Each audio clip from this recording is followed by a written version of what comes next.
information contained in this video and/or audio is provided as is for educational and informational purposes only and should not serve as the basis for any trading or investing decisions. Little Grapevine makes no representations and disclaims all express, implied, and statutory warranties of any kind to any viewer or other third party. Neither Little Grapevine nor any of its affiliates makes any endorsement of any particular company, security, product, or financial strategy, and nothing contained in this video and/or audio should be construed as investment advice. Please be aware that we and participants viewing presentations and/or live webcasts and engaging in Q&As may own, buy, or sell shares of featured companies. Investors should undertake their own due diligence and carefully evaluate companies before investing. Please see safe harbor statements of companies participating in Little Grapevine events by viewing their videos and slide presentations at littlegrapevine.com.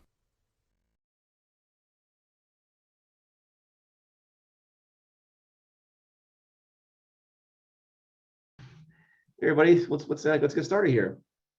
So thank you for everybody for being here, everyone. My name is Maj Soydan. I'm the co-founder of Geo Investing, and we're here with the CEO of AmpliTech, AMPG, Fawad Maqbool, and we're going to learn more about his company today. I love doing these fireside chats. AMPG. Makes signal processing components for satellite, 5G communication networks, commercial applications, defense applications. So I'm going to turn the presentation over, I guess the mic over to Ed Gilmore to get things started. He's with Little Grapevine, and then we'll just have a nice little casual chat today, Fawad, and hopefully learn a lot about your company. Sure, look forward to it. All right, thanks, Maj. And Fawad, good to talk to you again. Thanks for taking the time today to speak to our community, and also thanks to everybody that's on the call. We're excited to get back into the swing of things with these calls, and hopefully we can resume in person again with some of our meetings. But thank you for joining. So Fawad, today we're kind of do at a high level, as I thought we'd go through and have you tell a little bit about yourself and your backgrounds. I think that's an important part of the story of how we got here today. Also a high-level overview of what AmpliTech does. Also kind of emphasize why it's important, or why amplifiers are important, and why the fidelity that you all can provide with your parts is so critical. And also one of the things that struck me in previous conversations we had is not only the finer signal, but also that there's a cost savings that is introduced with your product, which I think a lot of the market hasn't quite caught on to yet. And then last, we thought it'd be important to touch on the spectrum acquisition and just how accretive that is likely to be to what you're doing, and some other things you can speak to there. So with that, thanks again for joining. I'll turn it over to you, Fawad, if you want to go with your background, please. Sure. So obviously, I'm in the engineering background. I've been in this business for about 36 years or so, designing microwave components, microwave communications, biomedical applications to microwaves as well. So the idea is that we develop products that enhance communications capabilities. So the whole thing is about generating a clear signal, transmitting the signal, and then receiving the signal in the most pure and crystal clear form. Now, that's most important to almost every communication system there is in the world. And 99.9% of every communication system in the world requires a component called the low noise amplifier. And that's the component that we do best. So in turn, that makes the receiver better once they use the amplifier that is the core component of any receiving system. Now, that's in everything: wireless communications, radars, satellites, all kinds of systems. So it is a core component, and the fact that we make the best one really puts us in a good position. Okay, great. And I guess, what are the other kind of core verticals that AmpliTech offers, or other products that you offer that are important for investors to know about? Well, one of the main components is the amplifier, but along with the amplifier, you have the front end. It's called the front end because you have an antenna, and then you have the amplifier that takes the signal out of the air and amplifies that signal, boosts it without adding noise to maintain the data clarity. And that data, as it gets faster and faster, it's more and more important to have a lower and lower noise figure in your system. So the back end of a front end is basically the amplifier and then the post-processing signal technology. So we're really the amplifier and antenna, and behind that is another post-amplifier, mixers. Those are components that are required, and we make the entire system now. We're making and developing the entire 5G system, which really is not out there right now. 5G, true 5G is not out there right now. We hear a lot about it, but what we're trying to do is to change the whole concept. People understand that there's a big difference between 4G and 5G.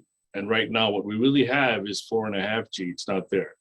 So if we build a whole system incorporating our main amplifier technology, we're going to make overall a better system than anything that's out there. We're also making the phased array antennas, which are called MIMO antennas. And those are what's essential to having a very clear data signal at that high speed. So you'll have it on the base stations and the towers and all the cell sites. And we have over 1 million cell sites in the United States alone. And then you'll also have it on the receive side of it from the base stations. So communications are going to be done from satellite to towers or satellite to small cell networks that are on the ground, and from towers to small cell networks on the ground. So any one of these ways, you're going to be able to provide full 5G capability all the way to the consumer, as well as private corporate networks and in almost every other aspect of transmission media. That's wireless streaming movies, downloading movies, all the streaming people like Amazon and the studios, the movie studios, they transmit and broadcast these signals. All of these require amplifiers on either the teleport side of it, on the satellite ground stations, or on the cell phones and base stations. So we are looking to provide this enhanced technology in almost all of these applications. And to be clear, that the technology that you are providing, it's out today, it works today, it's in the market, and it can be used by anybody. Yes, so in the technology we have right now, which is the low noise amplifiers by itself, and then the SATCOM amplifiers that go into the base stations and the ground stations, and the radar amplifiers that go into defense satellites or defense radar systems, they're all there already. And in the past, we've done this for many years. The company was founded in 2002, and then since then, we've basically been making the best amplifiers in the business, but the need for the best amplifiers in the business was not there until now, because everything has turned digital, everything has turned into a high-speed requirement. The need for speed is there, everybody wants it, and there are many other technologies waiting to access that technology, but without 5G infrastructure in place, you can't have it. You can't have augmented reality, you can't have virtual reality, you can't have fully autonomous vehicles and telerobotics, telemedicine, Zoom, without any distortion in the videos. You can't have Wi-Fi in the airlines. All of these things are waiting for true 5G infrastructure, which is what we're bringing to the world. Okay, and then I know a lot of people are familiar with what Starlink is doing, or Elon Musk just talks about that a lot. Can you maybe talk a little bit about just that application, and then also how important capacity has become in the industry? Just because with all the satellite uplinks that are happening, there's limited amount of satellites that we have in bandwidth, and how you guys are helping with that problem too. So absolutely, Starlink is an attempt basically to use satellite technology and provide a high-speed network to almost every user. So they can actually get services, subscription services for streaming services, TV, all those kinds of applications, and internet, which is the main thing. But the Starlink is failing for a couple of reasons. One is technology, because they really cannot access all the satellites, and all the satellites that are available for Starlink right now do not have that capability of receiving a very small signal from space. So it's also dependent from physics point of view on the size of the antennas, and the other part of it is the sensitivity of the receiver. So you can't really make the antenna bigger and bigger and bigger, because as you make it really big, you'll get more signal, you pick up more signal, but there's a limit to that size, right? You cannot make a giant antenna in your backyard. So therefore, the solution is to have a very sensitive receiver or a very sensitive amplifier that can pick up a signal that's tens of kilometers further away, or in this case, in lower Earth orbit, which is where these satellites are going. The lower Earth orbit is for not having too much of a distance to traverse for that signal to be picked up by the ground stations. So that's why everybody's launching low Earth orbit satellites.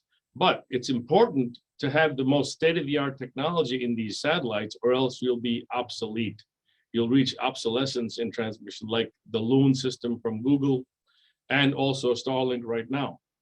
So there's always a price versus performance type of trade-off. But since we have now entered into the semiconductor industry, we're making our own mimics and our own chips now with our advanced technology, for which we have filed many patents for. Now we are able to provide all ends of the spectrum. We can provide the entire system, including the chips that are accessible at a lower cost. But then even our system can be retrofitted and plugged into these base stations and existing stations, converting it into a 5G system at a lower cost, because the other alternative is to have many different cell towers to cover the same area, or fewer cell towers with our system in it, which has longer range and more clear signal. So the choice is a no-brainer for telcos, businesses, private corporations, consumers. Once we deploy all our small cell technology and base station plug-in technology, it's going to be providing a data signal which is 50 to 100 times faster than what you have right now with 4G and a half. Okay. You can't go anywhere today without hearing about supply chain. That comes up in almost every conversation. I think like in the last year, you guys are now really all in the chip business. Talk a little bit more about that, how you're able to source parts, what's a problem, what's not a problem, how long does it take you to deliver a system to a customer, and any challenges that might be there with that. So it's interesting, the shortage situation. So the company, what we do right now is make our own chips, and we use transistors and bare transistors. I don't know if people understand what that is. When they see chips or hear about chips being used in automobile parts or in communication systems, those are all packaged chips. They're called packaged chips because they have a plastic package around them, around the transistor itself. Now that part of it, there is a shortage of for many people, for many communication providers, for many component makers. Their shortage in those chips, so their delivery times are going out to like 30 to 40 weeks because of this whole COVID supply chain interruption thing. But our advantage is that we use a technology that's thin film electronics. It's called thin film microelectronics. So that's a skill, that's a type of technology and topology that uses special equipment, and we use bare transistor die, which are available, and we stock. Now, not only do we stock them, but we also make them now. We're making our own transistors, we're making our own chips, so we're independent of these supply chain interruptions in most cases. And we're seeing right now is that it's a pent-up demand, just firing everything up. And in our acquisition, same thing happened. This year is the best year they ever had. It's because they stock parts. They stock and resell the parts. So they have already everything they bought years ago, and they're able to sell them at a premium. So we're kind of just avoiding the entire supply chain interruption and able to supply the market, and are pretty much immune to it right now. And where do you manufacture again? It's in the U.S., if I remember correctly. Everything is made in the U.S. Okay. All right, great. Yeah, I want to get into the Spectrum acquisition, and then we'll get into some more financial questions as well. So maybe you could touch on that, because I know it was I believe it was around $8 million cash deal and some stock. And if I remember correctly from the last press release that you put out, it looks like that was going to add, I think, about an 11 million or 11.3 million backlog to the overall company, or combined backlog to the overall company. And kind of touch on what Spectrum does and why you saw that as a strategic component to add to your business. Sure. So the word I use is symbiotic. Symbiotic is because we're feeding upon each other. We're creating mimics and chips that are state-of-the-art technology that are going to be used in all these things that I just mentioned, right? And the government and all the commercial businesses, their intent on revamping all their systems, their old systems, so that they can adapt very well to the future 5G requirements and high-speed requirements. So everyone's overhauling their systems right now. That's why we see there's a huge demand coming up in front. Now, the company that we acquired very simply, it's a strategic acquisition. If we're making mimics and chips, a large percentage of those, for them to be usable by these other manufacturers, they have to package these chips.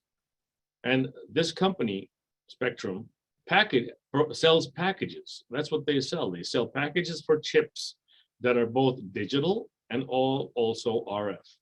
Now, they don't have much experience in RF, but we do. So what we're going to do is to augment their existing business with our own mimics. So as our mimic business grows, being designed into these satellites or these defense systems or these commercial applications for 5G, we're going to need more and more packages to package these chips. So we're going to upscale both businesses. So it's coming from an organic growth as well as an inorganic growth. And our target is to upscale both businesses using the resources that we have right now. So it's accretive because they're already profitable, and it's a simple business. It's a buy and resell with a niche connection to these suppliers that make these packages, and they stock them. So that's the key. The key is that they stock them. They can get a premium price for all these packages. They have a 25% to the EBITDA to the bottom line net profit.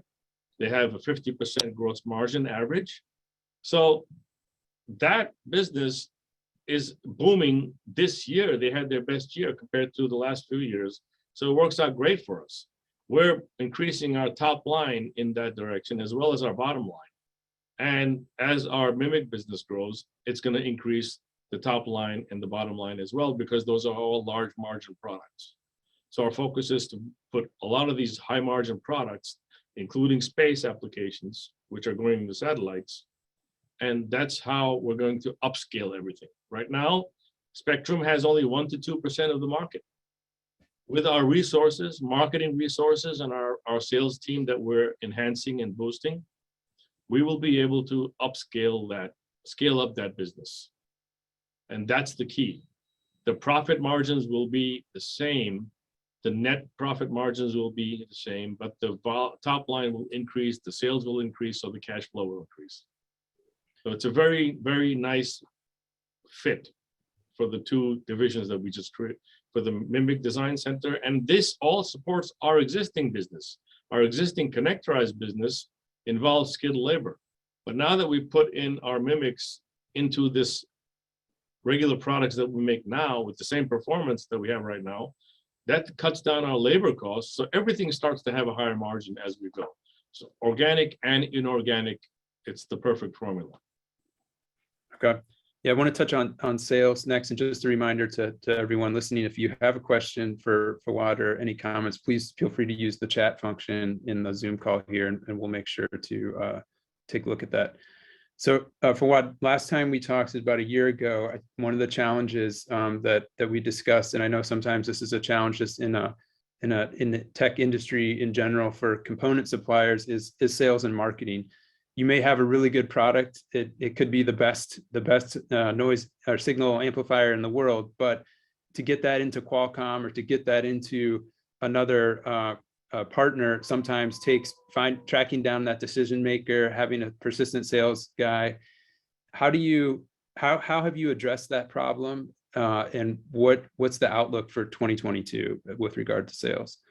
Well, one of the advantages of our capital raise is the fact that it allows us to attract top talent.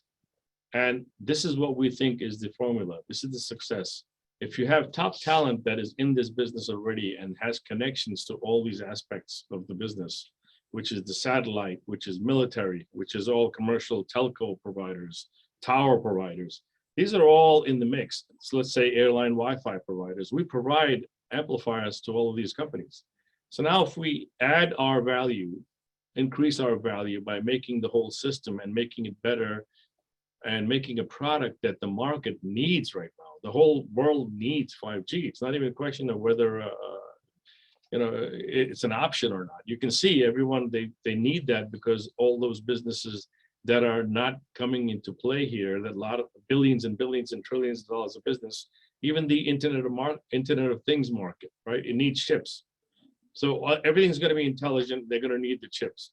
So all that business depends on the success of 5G infrastructure and having the best communication system in the world. So if we're at center stage now because of our technology and our unique performance, that's the key. That's the key in growing this business. And for that, I think the $11 million backlog that you have, I believe that's just for the first half of 2022. Right. And, I mean, our total backlog is obviously more than that, but we're just talking about the 2022 backlog right now, right?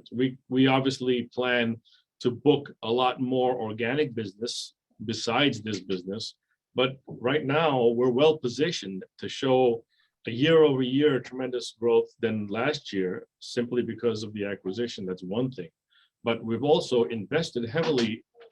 Let's say not heavily, right? We have invested in procuring top talent, buying the best equipment, state-of-the-art equipment to validate all our technology.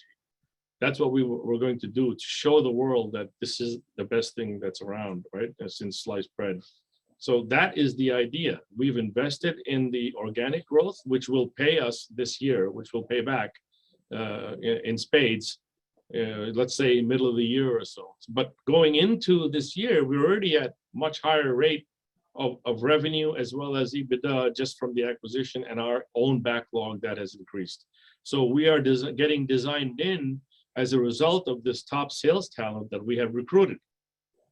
The sales talent has connections to all these industries, and we're slowly making inroads to companies like American Airlines, like Viasat, and all these other companies, even satellite companies that are offering LEO or constellations for the 5G interconnectivity between all these ground stations. So we're looking at all of them having custom requirements for chips, the mimics, and they are looking for those low noise figure amplifiers in chip form, and that's the key. We are able to support them, but our forte is space also. Space qualified industry is very important. We have a history of it, and other companies are scared of doing that.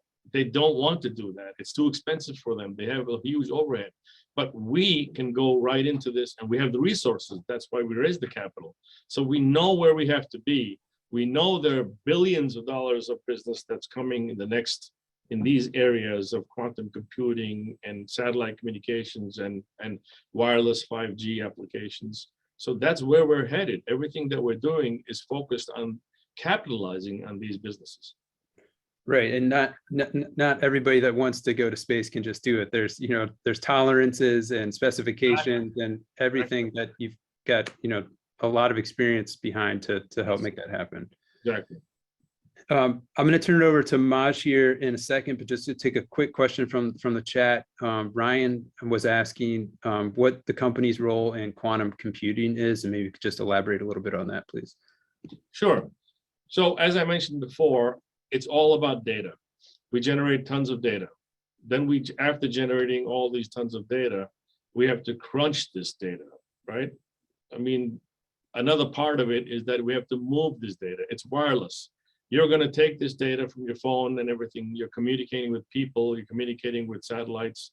It's going wirelessly over the air, and it has to move at 5G speeds because it's a lot of data. By a lot of data, I mean zettabytes of data. We're communicating, we're generating zettabytes of data. And for people to get an idea of what I'm talking about, zettabytes is every grain of sand on the planet Earth multiplied by 25. Imagine how big that is, right? That's where the computing comes in. You cannot compute or extract information that big, that much data, using classical computers. They just can't do it. It'll take years and years and years before they can even come up with anything. So hence the need for these supercomputers, which can do billions of calculations per millisecond. And it's not there yet. Every quantum computer requires what is called a qubit, quantum bits.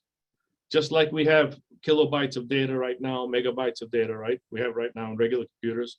These are quantum bits, qubits. Each qubit requires a special amplifier, a low noise amplifier that works at 4 degrees Kelvin, which is almost absolute zero, superconductivity. So we make those amplifiers. We're one of 2 companies in the world that make those amplifiers. And companies like IBM with the Watson computer, companies like Microsoft AI, Google AI, they're all going to want these quantum computers. And if you look at all the articles, I mean, I post a lot of things on LinkedIn so people can go and look at those things. They have a lot of articles that show that there's a need for all these quantum supremacy, for US to have quantum supremacy. Whoever has quantum supremacy, that country will control the world, because they'll be able to crunch all these numbers and get a lot more data out and get at the fast speed and get the information they need. This is all predictive data. You know, you're going to take so much data and the computer is going to churn out an answer and tell, let's say, airline manufacturers is going to tell them that this plane is going to fail on such and such a date 3 months from now because of all the data that they're accumulating and crunching. So that's a kind of business model that IBM has and all these other companies have, because if they can crunch this data and sell it to the people that want it, there are so many buyers out there, all that data has got to be picked up, right? I mean, when you go to a restaurant and eat something, that's data. Some company is interested in what kind of food you eat, what time you go there. Hospital is interested in how many patients went to this hospital in this time of day or who got the flu. All that is data. When you put it all together, you can have an algorithm for any business that will pay you for that data. So Google and Twitter, they're making tons of money by selling this data, and there are companies making algorithms that are picking all this data out, but they're going to use these quantum supercomputers that IBM has in a cloud. They're going to access that and give them that information that they need. This is how we fit into the quantum computing business. It's growing like crazy to crunch that data, and we're going to be in every qubit of those. We have the best solution and the most advanced product. And the key there is the low power dissipation and the low noise figure. Only we can do that, and no other company can. So we're pretty much a sole source in that respect. And in military products, we make the best amplifiers for those advanced applications. So we're kind of sole source in that. So we have a sole source position on a lot of these things that are growing. So if we have now better resources, better capitalization of the company, we're able to implement this capital and then just double, triple, quadruple. It's just exponential, the growth that we can provide. I think following up just on that, on the quantum computing segment, do you measure yet year over year just the growth within that segment as far as sales? Is that something you break out? So right now, if you look around, look at the industry, it's really in the last 2 or 3 years, it's been in development form, because for a true computer, a quantum computer, to think and make decisions, it takes about 1,000 qubits, right? So IBM is only up to about 100 right now. 100 will just do basic operations right now. So they're being pushed by the industry to get to 1,000 qubits and get there fast. They're way behind schedule, just like 5G. So how are they going to do that? It's a hockey stick. We're on the flat part of the hockey stick right now. And this year, it starts to bend. That hockey stick starts to go up. Next year, it's going to be on the top part of the hockey stick. So it's a very fast growth. Right now, we have seen only a small growth in design-ins. They're all experimenting on what the best technology is, and we're providing the next generation jump. Matter of fact, we just completed that. Once we get that out to the public, the chip form of what we are going to do for quantum computing, it makes it cheaper. because connectorized amplifiers are what they're using right now with a lot of connectors, and that makes a lot of plumbing. If you go to our website, you'll see a picture of a quantum computer and you'll see how many amplifiers are on there and how many wires and cables there are. We aim to make that so simple that we can put 10 amplifiers, the space that it takes up for one amplifier, we can put 10 in there, right? So all these companies will jump at that. How confident are you? You think you can do that? 110% confident that we will be the best solution. Good. Yeah, I know on the call today we have my friend Peter. He's kind of our resident quantum computing expert, and so every so often he gives me updates on how the qubit level is getting up there. So he's always sharing videos and books, and I've gotten to learn a little bit about that. But that's exciting. Are you last question from me? Are you able to enable, or I guess name any of your customers that maybe are using some of those amplifiers today, like in quantum computing, that investors would know? We can't really say that because when we do releases, or we just cannot say the customers' names at this point because there's a legal aspect of that. But I can tell you that there are Fortune 500 companies, all of them. Some of them are Fortune 100 companies. Okay, cool. So that's it for me for right now. Maj, I'll go ahead and see if you have any questions maybe to follow up with. Okay, thanks, Ed. Thanks, Fawad. Yeah, I got a few more, just a few, just to kind of tighten up questions over here. I think you guys covered a lot of what I wanted to talk about. I'm going back to the acquisition a little bit, and actually this question is for both the acquisition and I guess your legacy business, we can call it. Mm-hmm. Can you talk about the customer diversification in your legacy business and Spectrum? How diverse? I mean, you touch a lot of customers. Is it very concentrated? And then along that lines, I'd like to know if are you sharing customers, or is there opportunity to actually get new customers from each other? Yeah, so the biggest advantage that we see is that this company has been in business for 29 years, first of all. So they're entrenched with the suppliers that they deal with right now. They're big suppliers. Suppliers are companies like Kyocera and TK Ceramics, all these guys that make these packages. They're huge. So these huge package companies, they don't deal directly with their customers, right? They want to deal with people that'll buy a lot of quantity. And once they get those yeah, they serve about 2,500 customers worldwide. I mean, George is helping with all the numbers because he was instrumental in putting together this whole acquisition. So I have a piece of paper here that shows that they serve the military, aerospace, avionics, industrial, medical, wireless, automotive, test and instrumentation. So over 2,500 different customers worldwide. So it is a vast network of customers that are entrenched. Now, the advantage for us is that these customers will also be able to use our MMIC technology. So you can see how important the sales team on Spectrum is for us, because they have about 5 salespeople that have been doing this for years and that are entrenched in all these businesses. So if we offer a MMIC and we offer the packaging technology, it goes hand in hand that we can increase our MMIC business immediately because they're going to go through these sales channels, same customers and same markets that can actually now use the MMICs, not just the packages and the packages. Man, that's awesome. So basically this allows you to touch a lot more customers you could never have touched before, and exactly in a way that you would have to spend a lot of money on marketing and sales is to go get these customers. That was one of our goals, is to do, kill 2 birds with 1 stone. We need the accretive acquisition. We need the cash flow. We wanted the technology, and we wanted the sales, because sales is the most important thing now. We're going to be boosting the sales and scaling up all these businesses.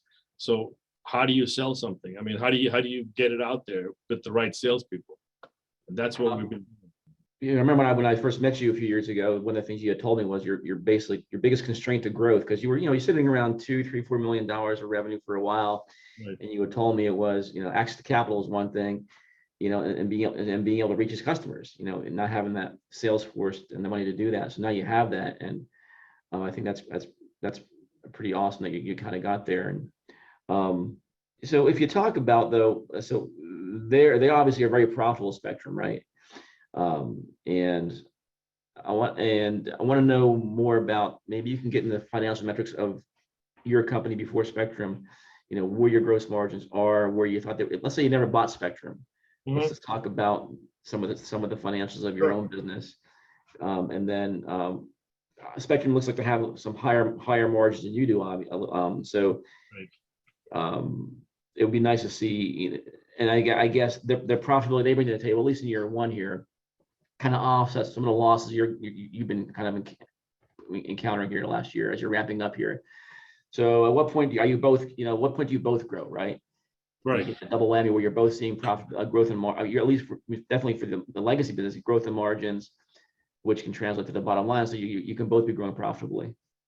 Right. So first, I'll clarify one thing. I mean, yes, technically on paper you can say that they're losses, but I like to think of it, say, as an investment.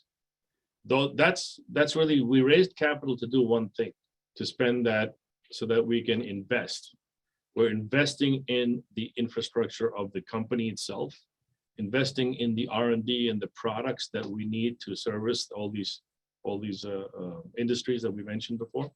So we're investing that money, but it's not an infinite expense. Basically, we've done most of our expense to build the 5G network, to procure the top talent that we need. There are some holes that we still have to fix, but they're not huge investments in manpower or human resources. When we move into our new building, in our new facility, our efficiency and productivity will increase. So that's all part of the picture as well. We're going to put all our operations into one roof, except these operations in Texas, which is the design center. It has to stay there because that is the center of chip technology. Qorvo is over there also. It's going to be one of our competitors in one way, because we're going to be making products that are better than Qorvo, but Qorvo doesn't chase after the markets we do. So we're going to have a very nice niche business in that respect. The company in Silicon Valley, which is Spectrum, we will cover our East Coast or our West Coast. And we have other customers that are going to be there in the West Coast that we're planning on, such as Viasat and all these other companies that are out there. So we have a presence across the nation now, on the East Coast, Central United States, and then the West Coast. So there's a lot of business centers there. I mean, also there are a lot of investors in each of those areas. But our goal is to cover and increase the business in each of these areas. But in addition to that, we have an international presence. The company itself, our own AmpliTech company, is represented in distributed in over about 50 countries around the world, and every continent on the world. So we have pockets of business that we have everywhere where there's high technology.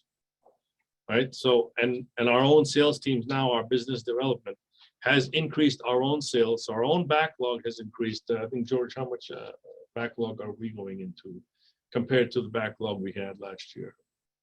We went to already quadruple our backlog just with the Spectrum. With Spectrum, but with just the AmpliTech, we have about another 1.5 million or more bookings that we did than last year at this time. That's right. Yeah. And then also, we just this month are about to book another 500,000 business from a couple of key clients that see our business growing and they see other companies failing. So it's a combination of other companies failing and the performance that we can give them with the improvement in revamping all their technology. We see this happening all over, everywhere. So our clients are very big clients, and they're giving us more and more business from all their divisions because they want to now have one supplier that can give them all the solutions. So that's great. So you're actually going in there to your current customers, Yes. getting more wallet share from them, and the other cross-selling amongst divisions. That's Yes, nice. they do not see us as a risk anymore, as I mentioned. So they see us Right. as a partner that can provide them what they need because we have resources, we have talent. We recruited for the Mimic designs. We're not starting from scratch. I mean, a lot of those designs are my designs that I've been doing for years, converting them into the Mimic technology. And our Mimic designers are the top designers in the industry. They've worked with all these other companies, at other companies. So now we have that talent. The combination of those two is tremendous. Okay. Oh, well, it's so great. And so speaking of liquidity and having that liquidity finally the first time in your history of your company, when you look at yourself over the next 3 years, I know it's tough to look out that long, but I mean, let's just say next 18 months or so at least. You're obviously now you have you acquired Spectrum, which is financially strong. You raised some money. Do you think you are pretty well capitalized, so you don't have to raise money unless maybe it was for an acquisition in the future to sustain operations? We don't plan to do that at all. We have enough money. We have still 17 million left after the acquisition, right? And that's more than enough for us to accomplish our goal. That's really good capital to attract more talent, to grow out our business right now, to scale up the business. What we're doing is attending a lot of trade shows now. That's one of the ways that we're building our business. It's trade shows that are essential to these businesses. Let's say there's a Satellite 2021. If you go to our website, you can see everything that we're involved in. We just revamped our website also, and it shows all the events that we're going to be attending. And those are satellite shows, which have commercial, military, and the cell providers, all of that technology, all those people all over the world will attend those shows. So our showcase is going to be to show the technology to all these people. That's our plan. That's our strategy. Just to give you an idea that it's working for us, the business development part of it and getting the right people is the last show that we had, which was a military show, AOC show. We had 47 meetings at that show. 47 meetings, which is a record. Nobody else has had that many meetings. And they were all military and commercial customers that were interested in our technology and our mimic chips because of the performance we're providing. They've given us the list of part numbers that they want us to replace. So we know there's a market there. And if we go to all these other shows, we can have the same number of meetings and there's a lot of interest in our product. We can never do that before because we didn't have capital, right? So this is a nice way of increasing our marketing efforts and then making our business grow. That's our strategy is top line growth.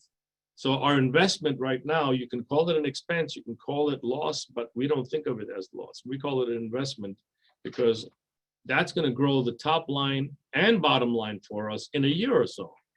You're saying 18 months. We think it's even less. Okay, great. But we have a lot. We think that it's going to do both top line and bottom line. We're focusing on the top line, and the sales are the trick to do it, and the trade shows and the website. Do you have an idea where you'd want gross margins to be when everything is, humming on all cylinders? Maybe you could comment on that, and maybe talk about the operating margin, pre-tax margin, where you think that might be when everything is going according to plan.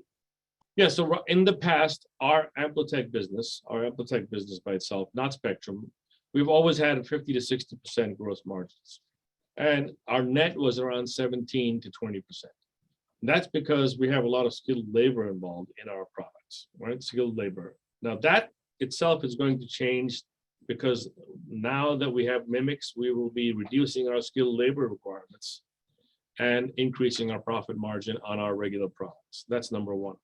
Number two, on the Spectrum parts, you have an average of 50% gross margins and 25% EBITDA, right? 25% net. So there's already gross margin there. So we're not going to fix something that is not broke. Now, in our space qualified products and our cryogenic products for quantum, we're expecting 65 to 70% gross margins in those. So the net margin is also going to be high because in mimic production, it's not that expensive because there's not skilled labor involved. It's a manufacturing process. So our goal and strategy is to focus on simple business models that don't generate overhead or require a lot of attention. And the reselling of this distribution, that was one of the ideas. It's simple. They buy and they mark up and resell at a premium because they have a customer base that knows what they want and parts that they carry, no one else carries. So that's a great advantage for us. And our products, it's very simple. We already have a large margin, but once these expenses are curtailed, those are in one-time expenses. Am I correct, Louisa? Yes. I mean, you'll see in our financials that a lot of those expenses were accounting, legal, as part of the uplist for last year. They're not recurring expenses. So that's why you see those losses, but those losses are not going to be recurring. So the profit that we're making currently here and then with Spectrum will increase now, and the losses will go away. Excellent. So it's fair to say you can maintain gross margins over 50%, Yes. and maybe these pre-tax margins, EBITDA margins, around 20% or 25%, in that range is where you're shooting for. Yes. Yes. Is it fair to say that you can maintain profitability in a full year basis this year, or is that going to be something we got to wait for 23? No, our intent is to do that this year, but Okay. it's hard to say and hard to predict that, but our intent is to do that this year. Right. Okay, cool. So do you have any, I mean, we have a question here in the room, I guess, Ed, is there any guidance you can provide for 2022 regarding revenue and earnings? Is it at this point in time? Well, I really cannot, because we've gotten into trouble before with our legal guys, and we if you project something, right? When you project those projections, you have to also project your losses or your profit, and we can't do that. We can't do that. We can just tell you that our strategy is to maintain those margins, and our strategy has for the growth has been executed, and we can tell you also that we're right on track with the analyst that is following us, which is Jack Vanderhart from Maxim, and there's a couple of other analysts that will be following us. But we're right on track with our goals, and actually we've towards the end of the year with the acquisition we've exceeded them, of course, but we've also exceeded our bookings. But the main thing is we have a healthy backlog, so it's guaranteed that we're definitely going to be better than last year. Okay. And so is there any like, what's the outlier upside event that you can see? What's the one thing that could happen in the next 18 months that you're not really talking about or really anticipating? Is it maybe an acquisition? Is it maybe a large customer that you're working on, grabbing? Is it a new product? Is there anything out there like that right now? Well, everything is we have a lot of irons in the fire. That's what I can tell you, that we are playing a lot of things, and then soon all of them will pop this year. All of them will come together. All the plans will come together. The investments will be apparent, because we've used capital very strategically. We have tried not to dilute our shareholders anymore, because we have the capital, and that was the goal. The goal was not to keep going back to the market to get more cash. So I think we have cash flow in hand. We've got revenue coming. We've got high margin revenue, so cash will be there. All the things are in place right now. So I really think that next year is going to be completely different than last year. And we don't anticipate supply chain interruptions, but we don't know. Anything can happen. We can't predict politics and what's going to happen there with COVID or anything like that. But we're pretty much immune, and in the COVID times, we've had our best results. So it's really unpredictable what can happen, but we don't think there's anything that's going to be affecting us in a big way. Great. Thanks. My last question is basically, I mean, are you looking to make more acquisitions? And if you were, what kind of acquisition would that look like? No, we don't plan on making any acquisitions immediately or in the near future. We basically are going to preserve our cash flow on cash and use it to increase our cash flow and our margins. We're basically reorganizing the company so that it's more efficient. And when we have more efficiency, our costs drop and our profit margins increase. That's what our goal is. Okay, thanks, Fawad. Any more questions, Ed? Yeah, thanks, Maj. Just one thing I'll point out, Fawad, I like that you said that, about the trade shows. I had someone told me one time that you can do a year's worth of business in 1 or 2 days at a trade show. So that 48 meetings, for anybody that's never been to a trade show and exhibited, 48 meetings is a lot. Like that's kind of, I've never heard of not that high, but that's awesome. It tells you the kind of talent we've recruited. we just have the top talent, and that was my goal. And I told Marge that a couple of years ago also, that one of the biggest things we have is not to have the right salespeople or sales talent.